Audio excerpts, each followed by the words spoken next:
My name's Kelly Grabow, and I was walking in the Christmas parade with my daughter, Adelia, on the 21st. I'm not one for public speaking, obviously. I'm very nervous. But I was given a chance to be a voice for my daughter, and I. That is what fueled me to stand here today. Now I can only tell you our story, but I believe the tragic events of that day have affected many of us in a similar manner. I can honestly say I have never felt the hatred I do for one person like I do this man. The very man that drove his vehicle into my 9-year-old baby girl, who was excitedly walking in the Christmas parade.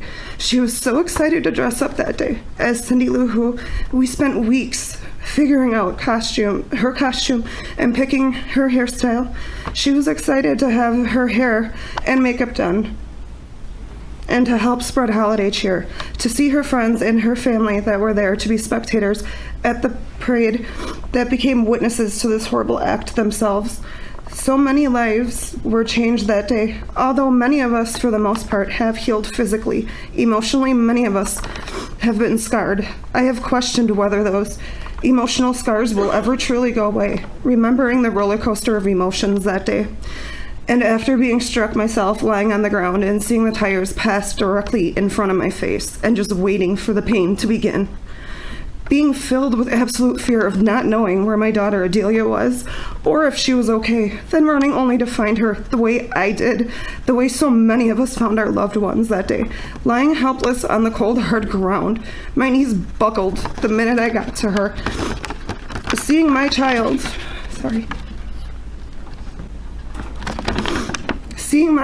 that this so-called sorry excuse for a man ran a 3,000-pound SUV into her tiny little body.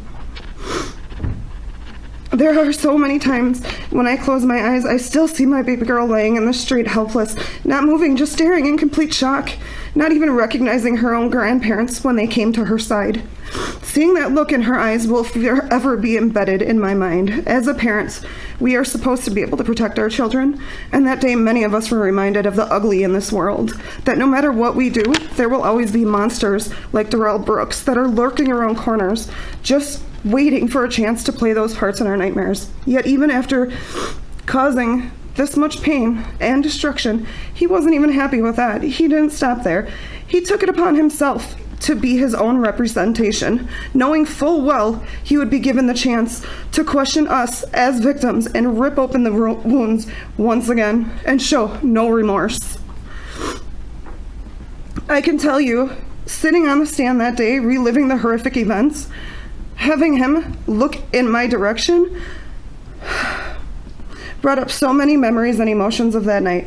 Hearing his voice made me cringe with disgust and anger. He changed our Adelia that day. He stole her innocent, happy look on life and replaced it with fear and hate that no child at the now age of 10 should ever feel.